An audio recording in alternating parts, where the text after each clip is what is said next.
fugir da responsabilidade. E aí a coisa começa a acontecer.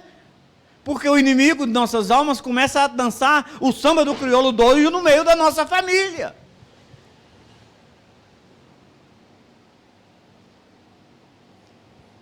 E às vezes está assim, gente, uma grande tempestade lá fora, é na família, é dentro de casa, é no trabalho, é no nosso convívio, no nosso pequeno mundo, tudo está acontecendo de maneira que parece uma grande, verdadeira tempestade.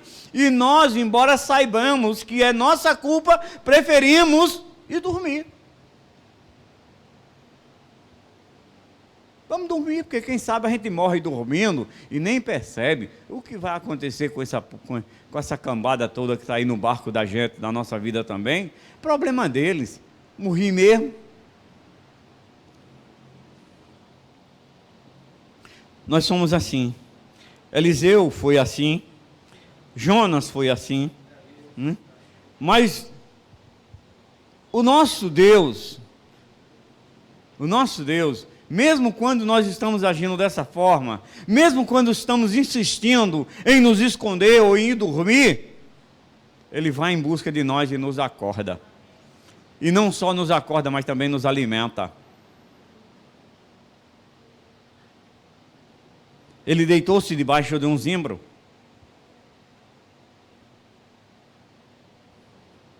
E quando ele deitou-se debaixo do zimbro, o anjo chegou lá e disse: ei, mãe, acorda, não está fazendo aí, dormindo por quê, pai? Acorda e come. Ele acordou. E você imagina, eu não sei se você é como eu, que gosta de pão. Eu gosto de pão, viu? Aquele cheirinho de pão, a gente passa numa padaria de manhã ou de tardezinha, aquele cheiro de pão, ele vai lá dentro, é aquele, eu chamo de um cheirinho de me coma. É ou não é? Chega a dar água na boca. E o texto é claro em dizer que o pão estava assado na brasa ali, na hora. Ou seja, o cheirinho estava subindo. Pãozinho quentinho, água fresca. E o anjo diz para ele: come e bebe. E fica olhando a atitude que ele vai tomar. Mas quando nós nos deixamos vencer pelos nossos problemas, nos atemorizar por aquilo que está nos rodeando, nos derrotar pelas ameaças que vivemos, mesmo comendo e bebendo, a gente volta a dormir. Foi o que ele fez. Ele voltou a dormir. Comeu, bebeu e dormiu. Como muitos de nós, dormindo o sono da letargia espiritual. Estou nem aí que a igreja não cresce. Estou nem aí que minha família, tem muita gente na minha família que não conhece ainda Cristo. Se depender de mim, vai continuar sem conhecer. Eu vou perder meu tempo falando para eles. Mas você sabe, assim como Jonas sabia que a culpa era dele, você também sabe que se essas pessoas não conhecerem o Senhor, vão para o inferno. E você vai ser culpado. Vai ter participação na culpa. Porque deixou de falar, deixou de multiplicar o seu talento, ou ao menos de tentar.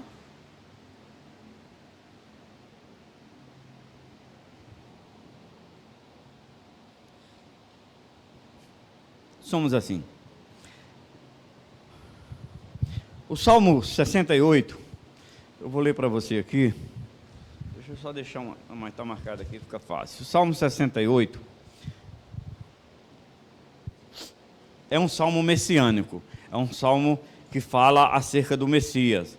Na verdade, é uma oração feita por Davi, relembrando a peregrinação dele no deserto, o tempo que ele peregrinou no deserto de Israel, né?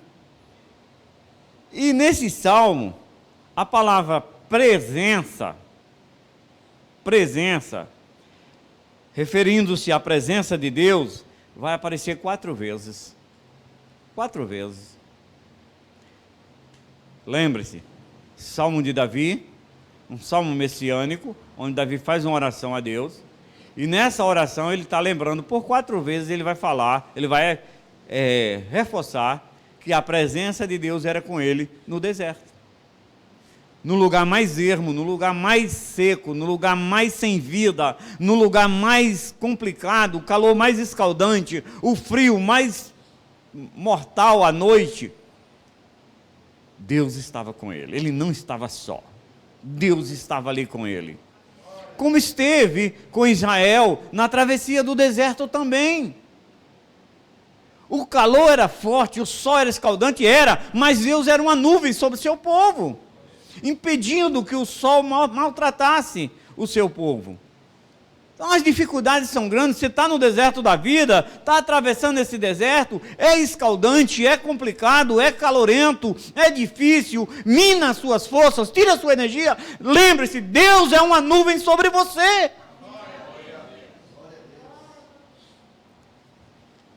E à noite, Ele também lhe aquece. Como aqueceu o seu povo? Salmo 68, versículo 1 diz: levante-se Deus, dispersam-se os seus inimigos. De sua presença, olha a palavra presença, de sua presença fogem os que o aborrecem. Versículo 2: como se dissipa a fumaça, assim tu os dispersa. E como se derrete a cera diante do fogo, assim a tua presença, ou a presença de Deus, perece os iníquos. Está aí, versículo 2. Versículo 8. Tremeu a terra, também os céus gotejaram.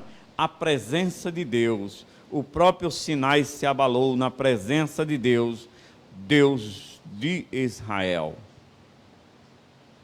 Está aí, gente. Então, baseado em tudo isso que nós já falamos até agora, eu quero te fazer um convite. Vamos para Horebe? Vamos para Horebe, como estava aqui? Vamos para Horebe. Por quê? Ou para quê? Porque lá em Horebe, nós precisamos aprender sobre a presença de Deus. Porque Horebe não é lugar para irmos, gente. Você deveria recusar esse convite. Eliseu não tinha nada que ter ido para Horebe. Deus falou: o que tu fazes aqui, Eliseu? O que você está fazendo aqui, rapaz? Elias. Perdão. O que fazes aqui? O que fazes aqui, Elias? Volta. Nós não lemos isso aqui no capítulo 19? Volta. Não é lugar para irmos, mas saiba, é o lugar que a gente sempre vai na hora da dificuldade. Você recebe uma ameaçazinha igual a que Elias recebeu. Amanhã eu vou te matar, como tu mataste meus 400 homens. Uma mulher dizendo isso para ele. Tudo bem, era uma rainha. Mas quem é uma rainha diante do Deus de Elias? Quem, gente? Da mesma forma que ele zombou dos 400 profetas de Baal, quando ele disse: clame mais alto, quem sabe Baal está dormindo? Clame mais alto. A mesma coisa é para dizer: quem és tu, mulher? Diante do meu Deus. Quem és tu?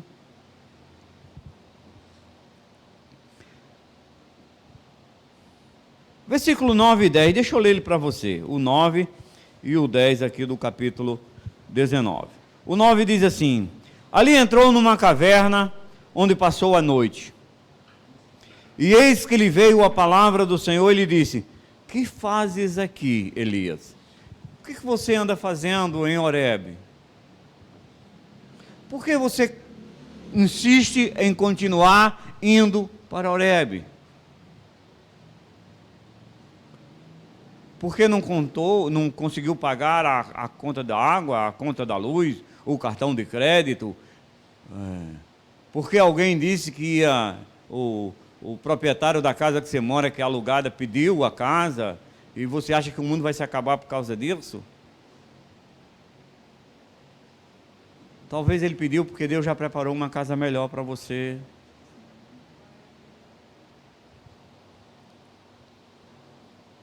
Na presença de Deus devemos falar sempre a verdade. Sempre a verdade. Porque as pessoas têm uma mania de inventar uma outra conversa, uma outra coisa. Nós devemos falar a verdade. E não só isso, mas também, na maioria das vezes, ou sempre, apenas o que temos certeza. Porque coisa que nós não temos certeza, às vezes até pode ser dito, mas deve ser dito, não tenho certeza disso. Mas acho que é assim. E não afirmar. Diante da pergunta que o Senhor faz a Elias, que fazes aí, Elias? Qual é a resposta dele? Versículo 10. Tenho sido zeloso pelo Senhor. Deve ser uma verdade. Deus dos exércitos. Essa é outra verdade. Porque os filhos de Israel deixaram a tua aliança. Isso é outra verdade. Derribaram os teus altares. Outra verdade. Mataram os teus profetas à espada e eu fiquei só. Isso é uma mentira. E o texto vai mostrar que isso é uma mentira. E procuram tirar minha vida. Não, apenas uma mulher procura tirar a tua vida. Uma endemoniada que, se Deus estalar o dedo, ela cai durinha. O versículo 11 e o 12 mostra que a presença de Deus não está no vento forte, não está no terremoto, não está no fogo, não está nas gritarias. Porque tem gente por aí que acha que Deus só está no lugar que tem aquele rebuliço. O pastor mal fala uma palavra e todo mundo grita lá, ei, glória a Deus, aleluia! E o pastor está pregando, irmãos, aí dentro da palavra, Deus age assim, porque assim as coisas acontecem, nós somos mortais, olha o exemplo, né? A mãe do irmão fulano morreu, alguém grita, glória a Deus, aleluia, porque não foi tua mãe. Se tivesse sido a tua mãe, tu estava chorando também, não gritando, glória a Deus, aleluia. Porque o povo dá glória e aleluia, até pelo que ele não entende o que está ouvindo, eu só posso entender assim. Mas há quem creia que Deus só está nesses lugares, que tem esses rebuliços, essa zoada toda, o reteté, o bate-pé, o corre para cá, o corre para lá, o ora em língua, o não sei o que, tá.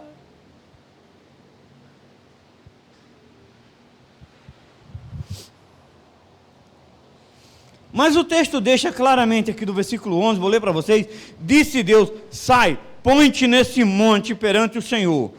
Então, sai da caverna, sai de onde tu estás e vem para a minha presença. É isso que Deus está dizendo para nós nessa noite. Mas, quando Deus fala, coisas acontecem. Diz aqui, eis que passava o Senhor. Ele passava. E grande e forte vento fendia os montes, despedaçava as penhas diante do Senhor. Porém, o Senhor não estava no vento. Está bem claro aqui, o Senhor não estava no vento. Depois do vento, aconteceu um terremoto, mas o Senhor não estava no terremoto, era apenas manifestação da natureza diante da presença de Deus, mas Deus não estava ali. Depois do terremoto, um fogo, mas diz o texto, mas o Senhor não estava no fogo. Agora, depois do fogo, um cício tranquilo e suave, ou seja, um vento suave.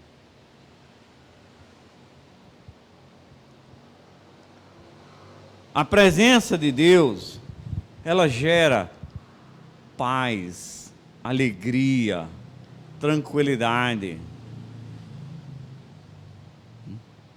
E não esses rebuliços todo que o povo pensa. O Salmo 16, deixa eu abrir aqui para vocês. Livro dos Salmos, Salmo de número 16. Já abri.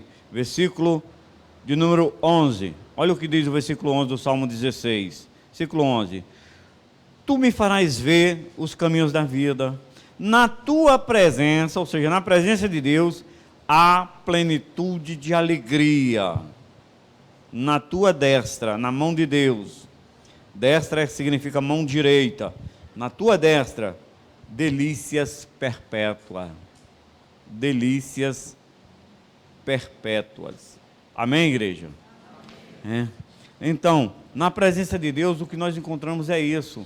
Alegria, né? Alegria como sendo fruto do Espírito Santo. Gálatas, capítulo 5, versículo 22, fala dos frutos do Espírito.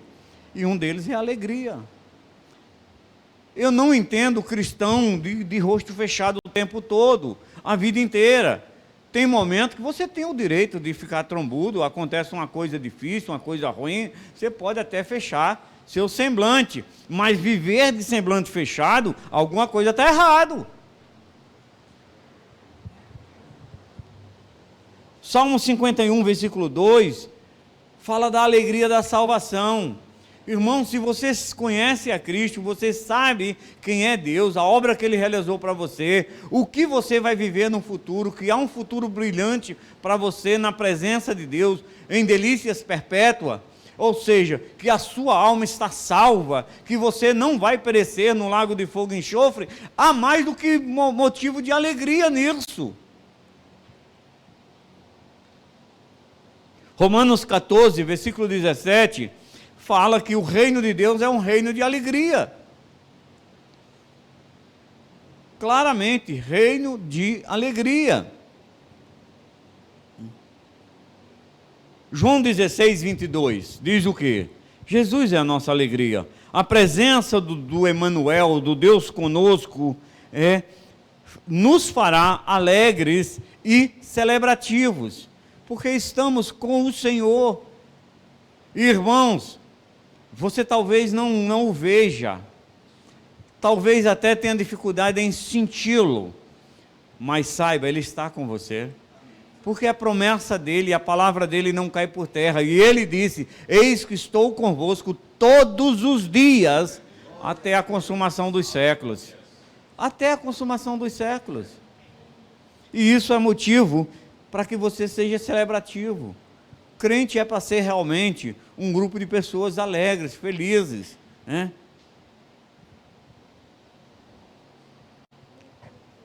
Eu não gosto de fazer propaganda de refrigerante, mas dizem que crente é a raça que mais toma Coca-Cola, né? E na verdade toda festa que a gente vai por aí de crente tem Coca-Cola.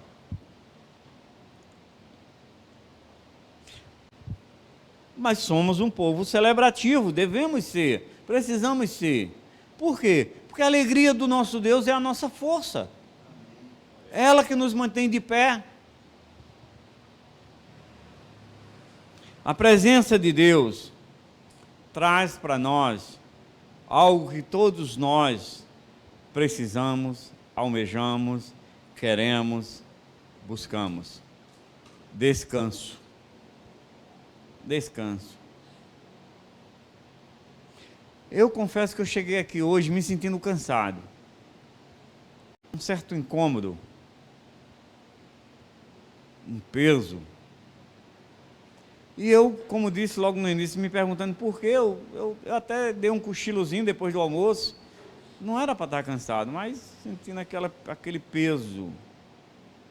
Mas à medida que nós vamos nos dispondo na mão de Deus, esse peso vai sendo aliviado, e de repente a gente sente uma vontade de festejar, uma vontade de perguntar, cadê, fizeram o cafezinho hoje? Vai ter um cafezinho para nós no final do culto, não tem? Tá, cadê meus diáconos? Devia ter um cafezinho aí, para a gente celebrar, porque somos um povo celebrativo, temos motivo para isso, para nos alegrarmos na presença do nosso Deus.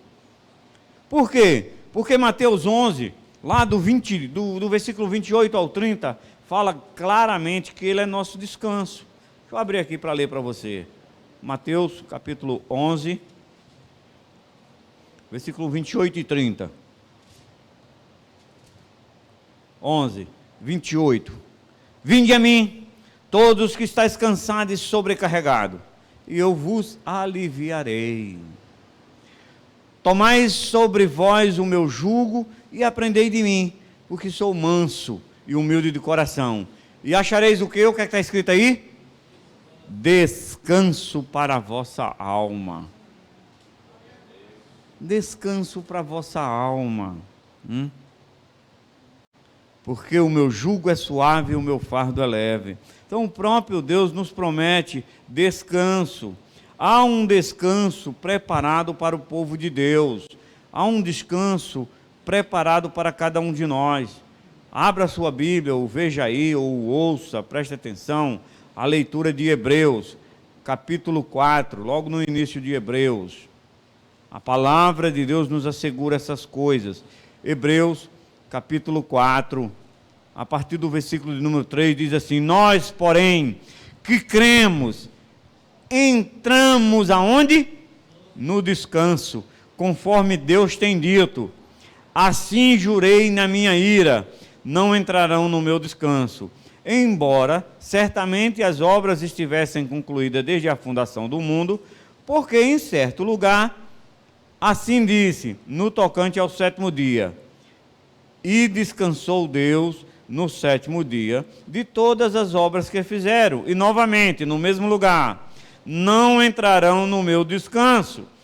Visto, portanto, que resta entrarem alguns nele, e que, por causa da desobediência, não entrarão aqueles os quais anteriormente foram anunciadas as boas novas, de novo, determina certo dia, hoje, falando por Davi, muito tempo depois, segundo antes fora declarado, hoje, agora, nesse exato momento, está aí na sua Bíblia, hoje, se ouvires a sua voz, não endureçais o vosso coração.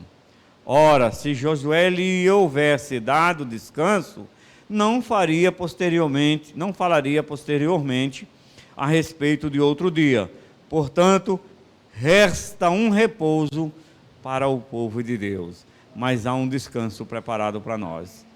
Hebreu deixa isso claro. Né? Vamos nos preocupar em descansar agora? Não, vamos trabalhar. O próprio Jesus disse, olha, façam a obra enquanto é dia, porque chegará a hora em que as trevas vão cobrir a terra, e aí, durante a noite, ninguém trabalha, ninguém faz obra alguma. Mas enquanto há dia, se esforce. Ou seja, enquanto há vida, enquanto você está forte, faça a sua parte. Porque vai chegar a hora em que você vai entrar no descanso do Senhor. Amém? E a presença de Deus, nós não podemos e nem devemos viver como se fôssemos pessoas derrotadas. Porque há aqueles crentes, né, que são intitulados de crente galinha.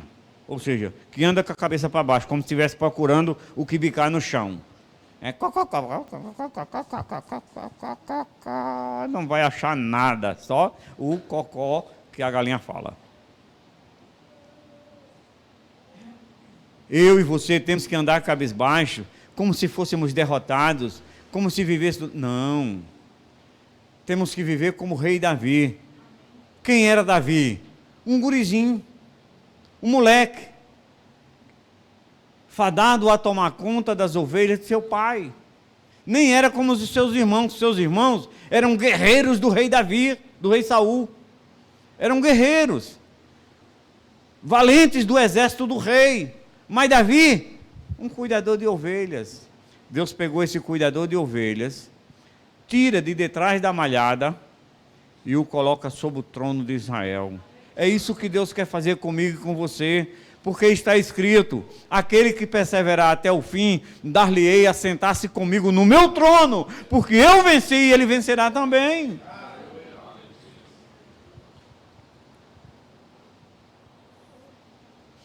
Então, temos que fazer como Davi fez. Porque Davi andava de cabeça baixa, olhando para a terra, não. Davi dá o exemplo. Eleva os meus olhos para o monte. Ele andava de cabeça erguida. De onde me virá o socorro? O meu socorro vem do Senhor que fez os céus e a terra. Então Davi estava seguro nas mãos de Deus. E é isso que devemos tomar como exemplo. Porque a presença de Deus, irmãos, nos conduzirá em vitória, independente da luta que vamos ter. Independente da luta que temos, a presença de Deus nos conduzirá em vitória. Creia nisso. Né? Não temos que temer as más notícias, como o texto ali. Ele recebeu uma notícia má. Jezabel disse que ia mandar matá-lo. E por isso ele temeu. O texto diz que ele teve medo e se mandou. Não devemos temer as más notícias. Não devemos temer as armas dos inimigos. Olha o que diz Isaías, capítulo 54. Vou ler aqui para você, Isaías 54.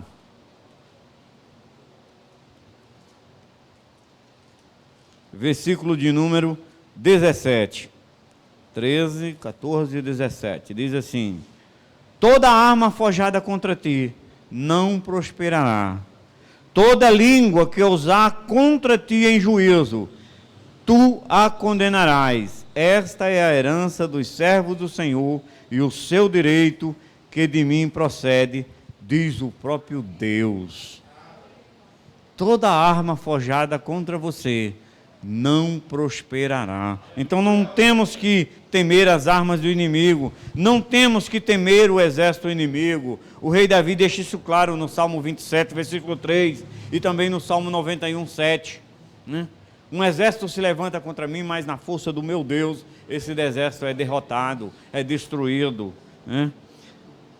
Vivemos num mundo, num país, num estado que está sempre em crise, é uma crise atrás da outra, né? É a crise da economia por causa da guerra da Ucrânia, por causa da pandemia, por causa disso, por causa daquilo. A crise há.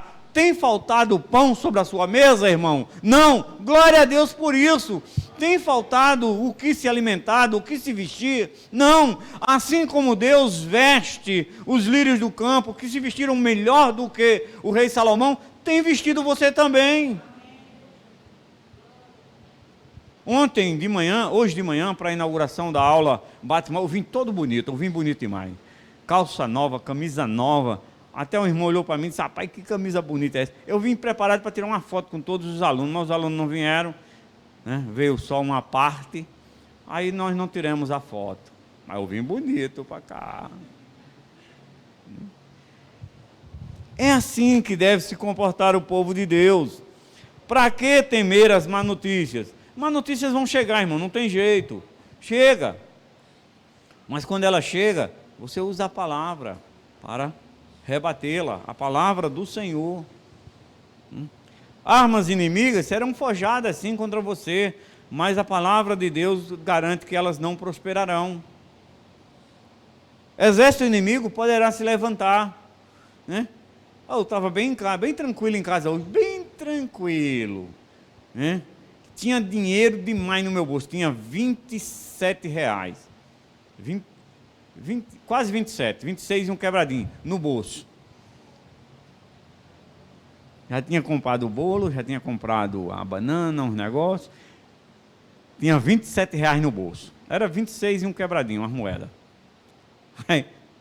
Aí minha mulher sai da sala, olha para minha cara assim e faz: nego, o gás acabou. O gás acabou. Meu Deus, como é que você compra um gás com 27 contos? Não tem jeito. O gás é mais de 100, aliás foi 115. Comprei hoje a 115. Mas apareceu o dinheiro. O meu pupilo estava lá em casa, meu filho do meio, estava lá em casa, lá na sala, brincando com o meu neto. A gente estava ali numa boa. Aí quando eu disse: eita, tá. Quando eu olhei para minha mulher assim, eu olhei e disse: pegou-se, porque só tem 20, eu nem disse 27, eu disse: só tem R$ 25. O menino se levantou e foi a mão no bolso, tirou 100 e disse: compra aí o gás. Vai comprar. Deus proveu. Deus sabia que o gás ia acabar hoje de manhã. Não é todo domingo que ele vai lá para casa. Deus proveu. Eu não sou melhor que você, que nenhum de vocês. Deus ama vocês tanto quanto me ama. E me ama tanto quanto ama vocês. E faz os sinais, os prodígios, os milagres dele na vida de vocês, como faz na minha. Prover como prover na minha. Porque ele é Deus de provisão. E se ele não deixou ficar sem gás, nem sem almoço hoje de manhã, também não vai deixar você não. Amém? Então não tenho que temer essas coisas. Temer as crises, por quê? Crise vem. Mas olha o exemplo de Abacuque, por exemplo. O que é que diz ele? Se a videira não florescer, se as ovelhas forem arrebatadas do curral, ou seja, o mantimento for for tirado do celeiro, né? Se tudo isso acontecer, mesmo assim, o que é que ele diz? Eu louvarei o Deus da minha salvação, porque Deus vai prover, Ele vai prover. Então eu tenho que estar temendo, com medo de crise, feito Geazim, que só vê o perigo, que só vê o exército inimigo. Ai meu Deus, meu Senhor, o que é que nós vamos fazer agora? O profeta olha para a cara dele bem tranquilo e diz: Senhor, abra os olhos dessa coisa, porque isso é cego, não está vendo é nada. Aí Deus abre os olhos de Geazim e ele vê um monte cheio do exército do Senhor, pronto para pelejar pelo seu servo. Há um exército à sua disposição, meu irmão, porque o teu Deus, o seu Deus, o meu Deus, é o Deus dos exércitos. Senhor dos exércitos é o nome dele. Por que devemos temer as tempestades? Elas virão, não tem jeito, faz parte, inclusive da palavra do próprio Jesus: no mundo tereis aflições. As tempestades virão, mas o nosso Deus é o Deus que acalma a tempestade. É o Deus que acalma a tempestade. Amém? Às vezes, você pode estar se dizendo assim: mas pastor, eu nem sei ser, eu não sei nem se eu sou crente, porque eu nem sei, eu sou, sabe, aquela pessoa assim, eu não sei falar, eu não sei pregar, eu não sei dar um glória a Deus para ninguém, eu não sei falar Jesus te ama para ninguém, eu não sei, está sempre dando desculpa. Irmão, deixa eu dizer uma coisa para você: desculpas aborrece Deus. Deus chama Moisés: vai, porque contigo eu vou tirar o meu povo do Egito. Mas Senhor, eu sou gago, eu nem sei falar. Quem fez a língua do homem, Moisés? Ou seja, eu posso liberar a sua língua. Quem fez a língua do homem? Aí Moisés fica ali tentando dar jeitinho, tentando dar desculpa, como eu e você, tentando rolar a bola para os outros, jogar a batata quente para a mão dos outros. Irmão, não precisa você jogar, é só você ficar jogando ela de uma mão para a outra que ela vai esfriar. Toda batata quente esfria, ela não segura a temperatura por todo o tempo. Então toda a temperatura vai acalmar. E Deus é o Deus que nos capacita à vitória. Ele capacita você. Deus vai capacitar você sobre a carne, sobre o pecado, sobre o mundo, sobre Satanás. Na própria palavra diz: resisti o diabo e ele fugirá de vós. Ele fugirá de você. Você só precisa crer. Porque quando você crê, o seu crer gera em você uma coisa chamada fé.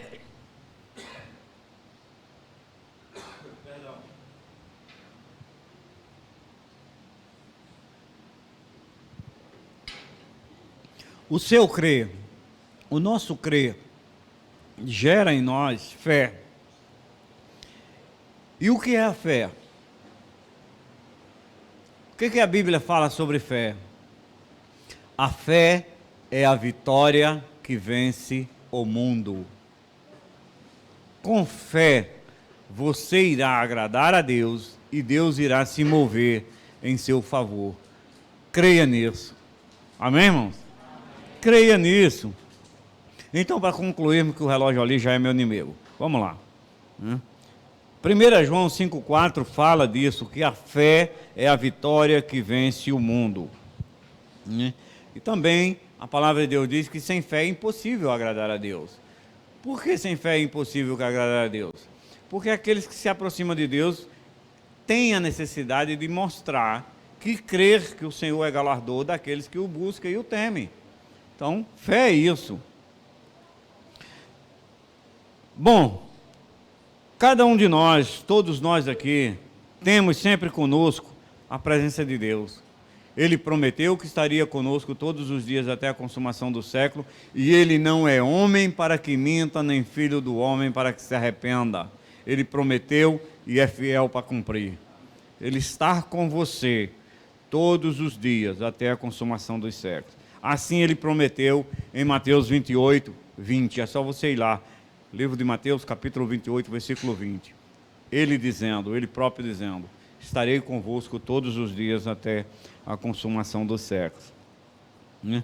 Ou seja, conosco estará sempre a presença do Senhor, como uma nuvem que nos protege do sol, como uma coluna de fogo que nos aquece, assim como ele esteve com Israel no deserto. Na travessia dos desertos dessa vida, que nós temos muitas travessias difíceis, saiba, Deus está com você. Creia nisso. Ele está do seu lado. Tão somente creia e disponha-se a fazer o que Deus lhe mandou fazer. Se ele se mandou ir para Tarse, vá para Tarse.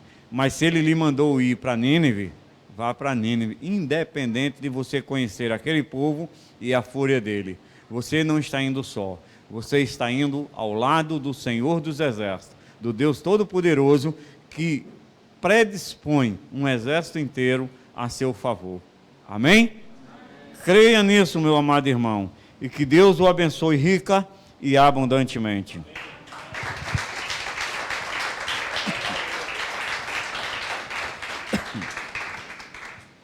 Glória a Deus.